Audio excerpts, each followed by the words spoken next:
Today, we travel. We're not gonna stay here. Let's go.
Well, hello everybody, welcome back to another episode of Chronicles and Cocktails. I'm Josué, the spirited historian, and today we are in New York City and we're gonna find out 5 Puerto Rican things that were born in New York. So stay with us.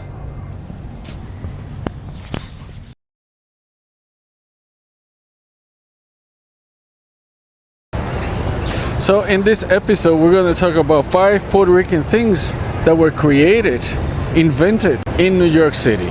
But also, we're going to discover the city itself, because New York City is a very historical town from the 1600s when the Dutch settled this area a long time ago. So we're not only going to talk about the Puerto Rican things that were created in New York City, but also we're going to discover the city itself.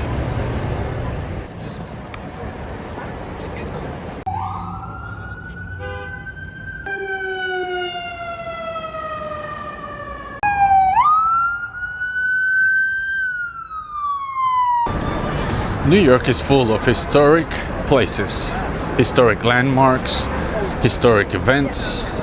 I mean, it's New York City, pretty much the capital of the world, they used to call it.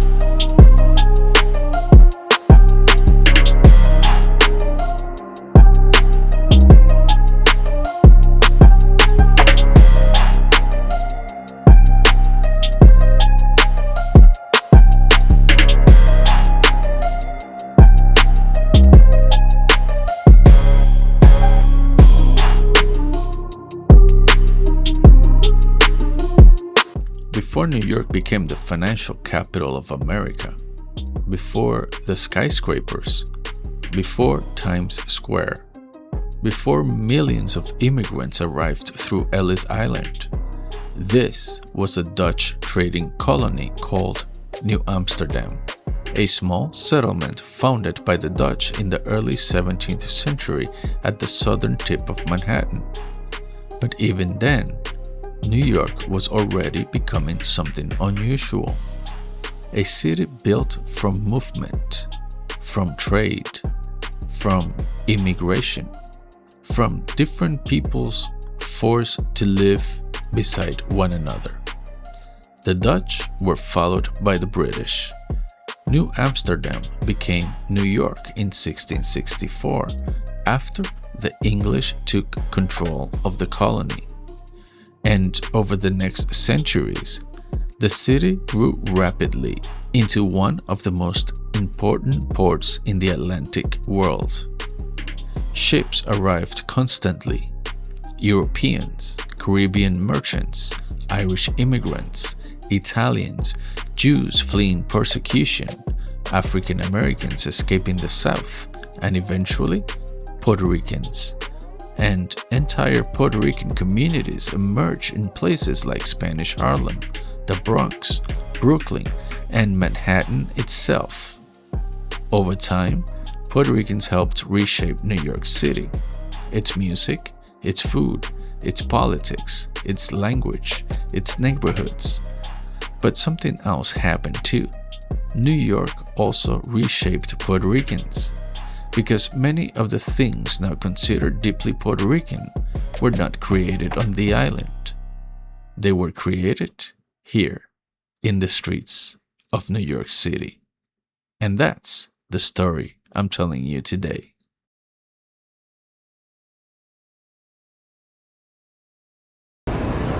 So, do you eat pastelón or piñón? Do you eat it with green beans or do you eat it with cheese and without the green beans? Let me know in the comments below. And that's what we're going to find out over here in New York City, because there's a version of it that evolved here, and that is the pastelón with cheese without the green beans. There are versions of pastelón in Puerto Rico that go back generations. Sweet plantains, ground beef, sometimes baked simply at home in metal pans long before Puerto Ricans ever migrated to New York. But the version many Puerto Ricans recognize today, thick, layered, heavy with melted cheese, feels unmistakably New York. Because when Puerto Ricans arrived in New York in massive numbers during the 20th century, they settled beside Italians in East Harlem, the Bronx, Brooklyn. Puerto Rican families and Italian families lived wall to wall. Their children shared schools. Their mothers shared ingredients. And kitchens began changing. Puerto Rican cooks saw lasagna everywhere. Layer after layer, cheese baked on top, large trays feeding entire families, and slowly, pastelón evolved too. More cheese, more structure, more layering. A Puerto Rican dish transformed by New York City, not in culinary schools, not in fancy restaurants. Inside immigrant apartments. Inside tiny kitchens. Created by families adapting to a new world without letting go of the old one. And honestly, that may be the real story of Puerto Rican food in New York. Not preservation, adaptation. Because Puerto Rican culture in New York didn't freeze in time. And sometimes those changes became so natural that people forgot they started here.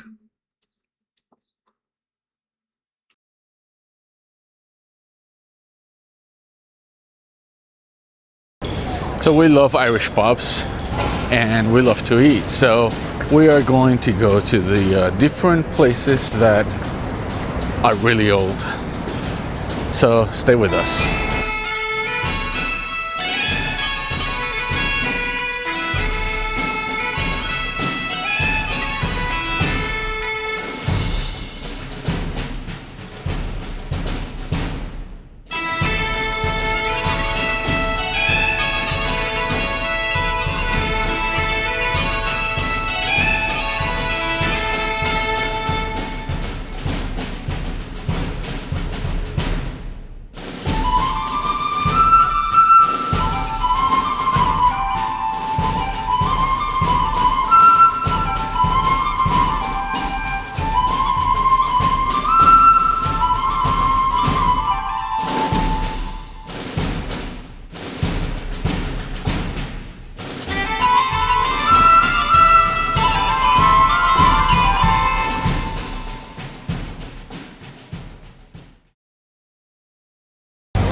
And of course, you know that the largest Puerto Rican celebration in the world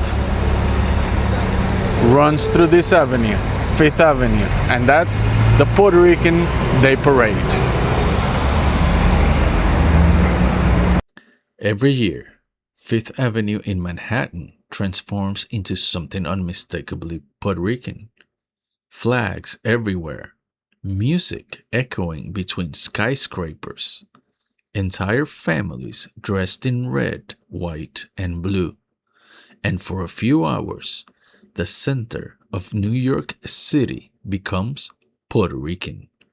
The National Puerto Rican Day Parade began in New York in 1958, at a time when Puerto Rican migration to the city was reshaping entire neighborhoods like Spanish Harlem, the Bronx, and parts of Brooklyn. What began as a cultural celebration quickly became something much larger, because for Puerto Ricans living far from the island, the parade became a declaration, a public statement that said, "We are still here, still Puerto Rican, still connected to the island, even from thousands of miles away." And over time, the parade grew into the largest Puerto Rican cultural celebration in the world. Not in San Juan, not in Ponce, not even in Utuado, but here in New York City. For many Puerto Rican families, attending the parade became tradition. Grandparents, parents, children, multiple generations gathering under the same flag. Some were born on the island, others born entirely in New York City, yet connected by language, music, food, memory, and culture. And maybe that's why the Puerto Rican Day Parade matters so much, because it represents something bigger than celebration. It represents survival, the survival of identity across distance, across migration, across generations. And every summer, when Puerto Rican flags fill Fifth Avenue once again, New York reminds the world that Puerto Rican culture did not disappear after leaving the island. It expanded.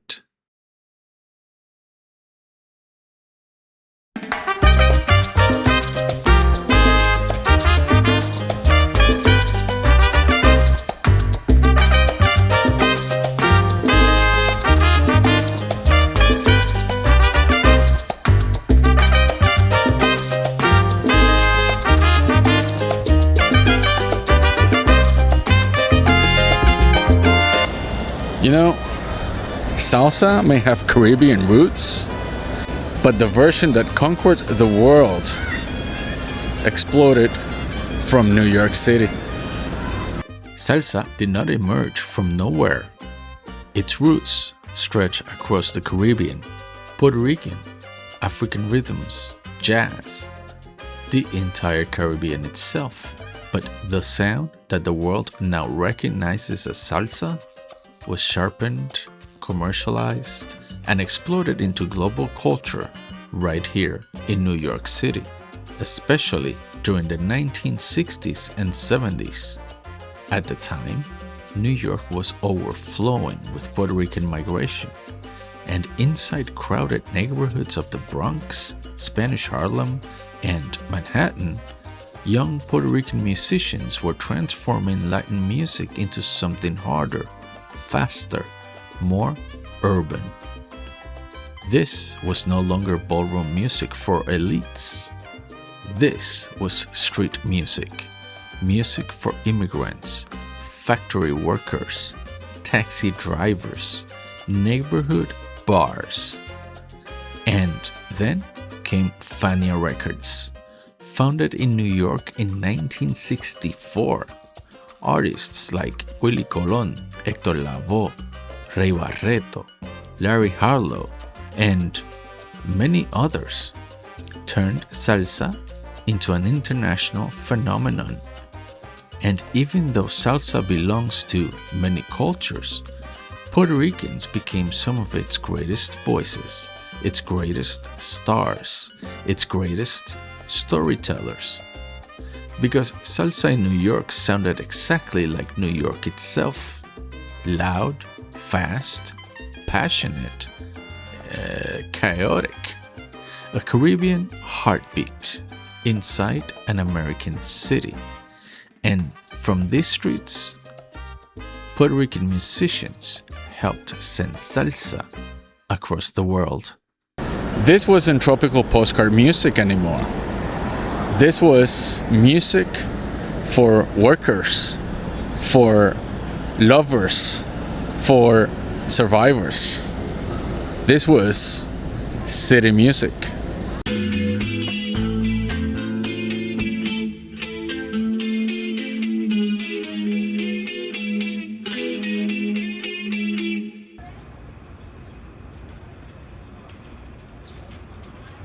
So a stop at 787 Coffee, which is Puerto Rican coffee actually.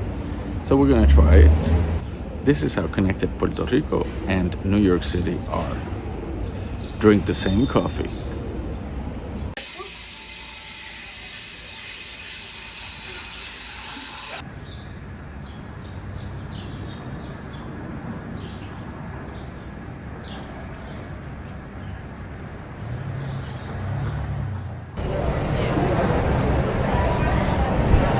En Mi Viejo San Juan.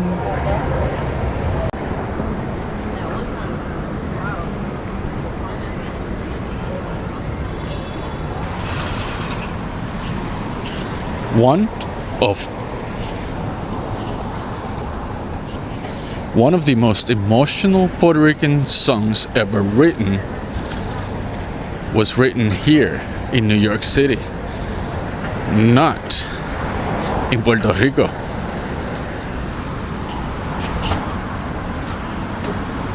Few songs capture Puerto Rican nostalgia like En Mi Viejo San Juan. And maybe the reason it feels so emotional is because it was born from distance.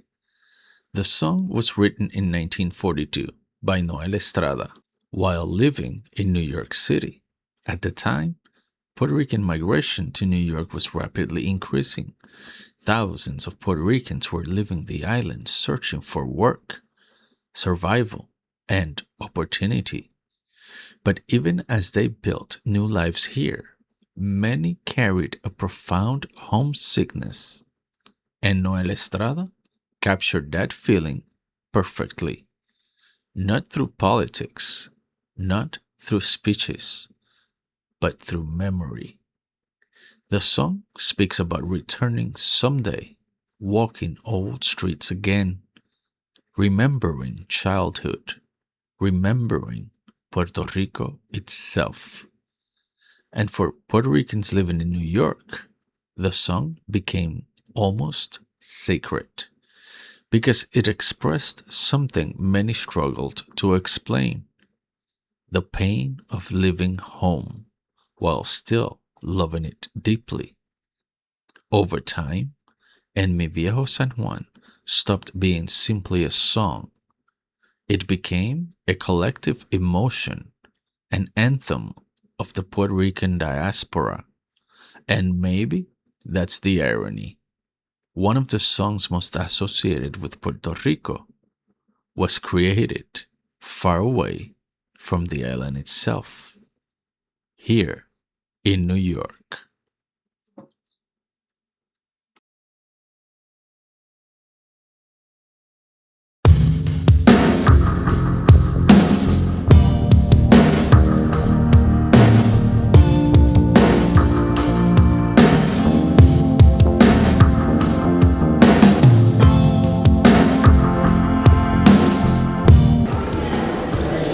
And before we head out to another place, a stop at the New York Public Library. Let's go see.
the flag of Puerto Rico.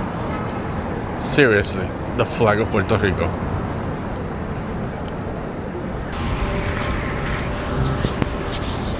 So we are on the search of the places where the Puerto Rican flag was actually created and designed. And as I walked the streets of New York City, I found quite a few different addresses related to the creation of the flag.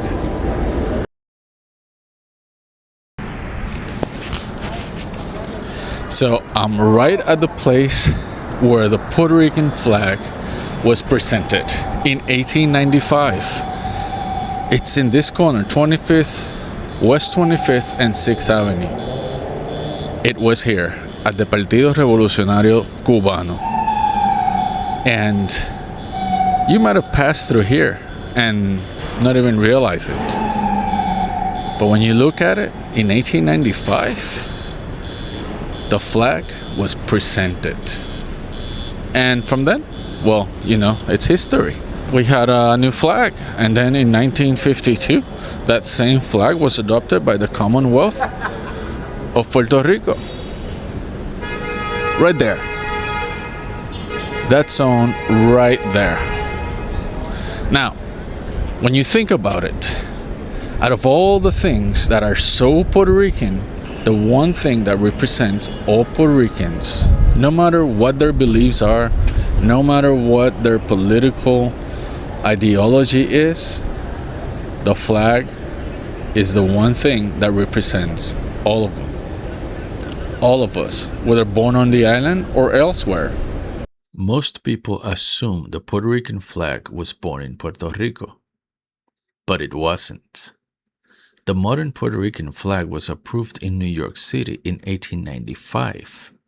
At the time, Puerto Rico was a province of the Kingdom of Spain, and New York had become a center of political exile and revolutionary organizing for Puerto Ricans and Cubans alike. Here in Manhattan, Puerto Ricans gathered inside a place called Chimney Corner Hall, a simple meeting hall once located at 67 West 25th Street, near 6th Avenue. The building does not exist anymore. It came down, and all of this is new. People walk these streets every day without realizing history happened here. But it wasn't that hall. Puerto Ricans approved the flag that would eventually become the official symbol of Puerto Rico. The design itself is closely associated with Antonio Vélez Alvarado. According to historical accounts, while living in New York, Vélez saw the Cuban flag and imagined its colors reversed, the red becoming blue, the blue becoming red, a visual connection between Cuba and Puerto Rico during the final years of Spanish rule in the Caribbean. And from exile, a national symbol was born. Not on the island, not inside a government building, but here, among immigrants and workers, inside New York City. And maybe that says something profound about Puerto Rican identity itself, because part of Puerto Rico's story was written far away from Puerto Rico. So I'm walking on West 14th Street, and I'm looking for a specific address because, you know, I do my research. And although the Puerto Rican flag was actually presented at Chimney Center Hall, it wasn't there where it was designed. Let's see what we find.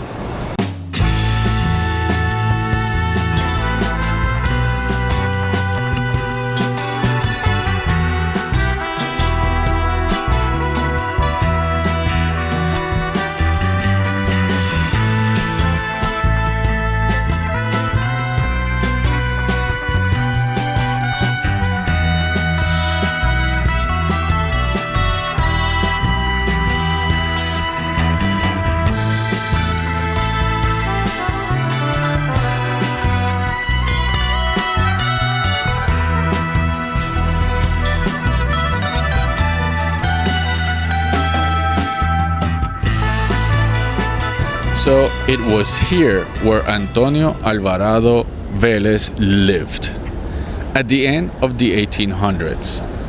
And it was in this apartment that while staring at the Cuban flag, he saw the flag with the reversed colors. And right then and there thought that that was the perfect design for the Puerto Rican flag. I mean, how cool is that? That I am actually standing right in front of the apartment building where Antonio lived. And Antonio is known to be the father of the Puerto Rican flag. And yes, Ramon Emeterio Betances had a lot to do with the design, according to a lot of sources. And we have an episode on that you should watch. I'll leave the link somewhere right here. But, you know, this is an example that Puerto Rican culture, whether you agree with or not with the political values or the political ideologies or the religious beliefs or whatever, Puerto Rican culture and history is written by many people. And here we are standing in front of Alvarado Vélez apartment. Well, it's 4 p.m. and right next to Antonio Alvarado Vélez apartment, well, that's 219, right? And if I walk just a couple of doors down, look what I found. The New York Beer Dispensary. If that's not a sign, I don't know what is. Let's go in.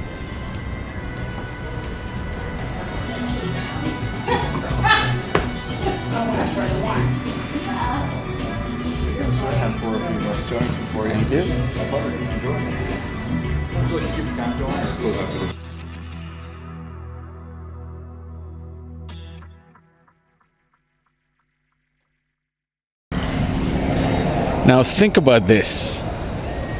One of the most sacred symbols in Puerto Rican history was born surrounded by New York traffic, labor unions, political arguments. It wasn't born in the Caribbean or in a Puerto Rican beach. The Puerto Rican flag was born here in Manhattan.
So yeah, I'm in historic St. Patrick's Cathedral in New York City. Mass with the bishop.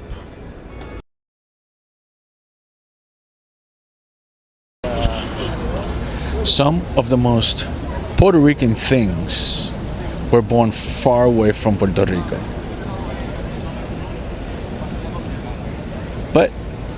But that actually says something about who Puerto Ricans really are.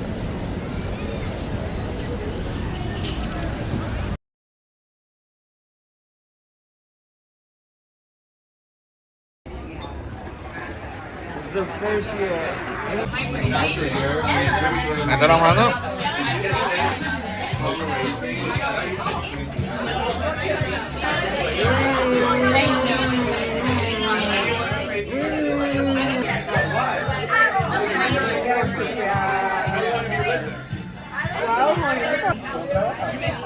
Ay, qué linda esa foto en video.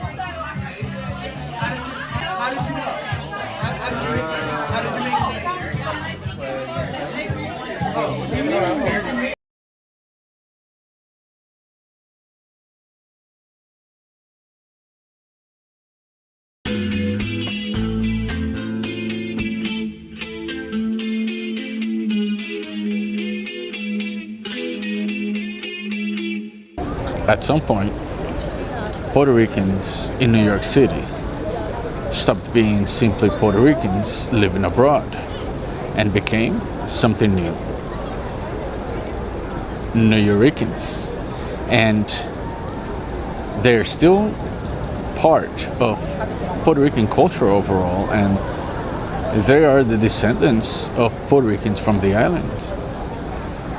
Puerto Ricans started moving to New York City in the mid 1800s, not just after the sovereignty change of 1898, actually before. But the first few thousand Puerto Ricans moved at the beginning of the century, and well, at the beginning of last century, 1900s, the 20th century, right? And by the 1940s and 50s, there were already big communities of Puerto Ricans right here.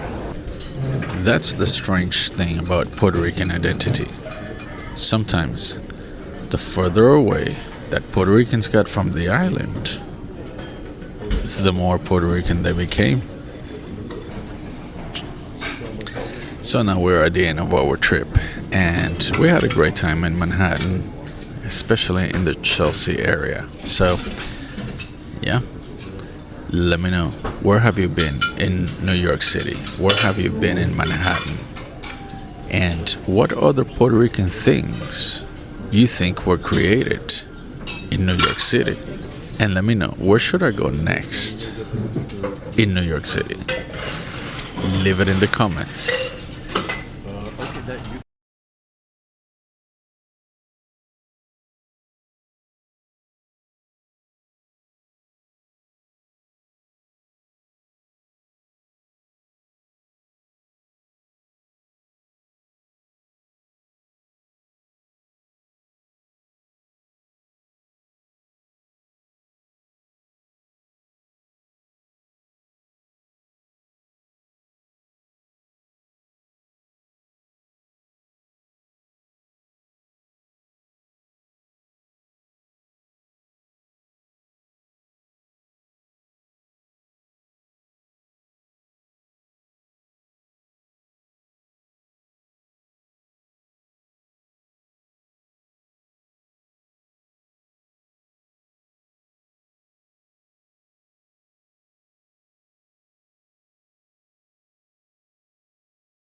The cocktail for this episode? Well, it's beer. We tried a variety of local Brooklyn beer. And of course, we love Irish Guinness. And the Guinness in New York City is draft. the way it was supposed to be. So that's what we had. And this is the cocktail for today. So go grab a Guinness and have a good time. Thank you for watching. Have a great Sunday. Have fun. Go out. See the world. Be nice. Be good to everybody. Read a lot of books. Get smart. Have fun. And it's Sunday, so go to church. Because even when we're out traveling the world, we still go to church. So, God bless. Have fun. Until next episode.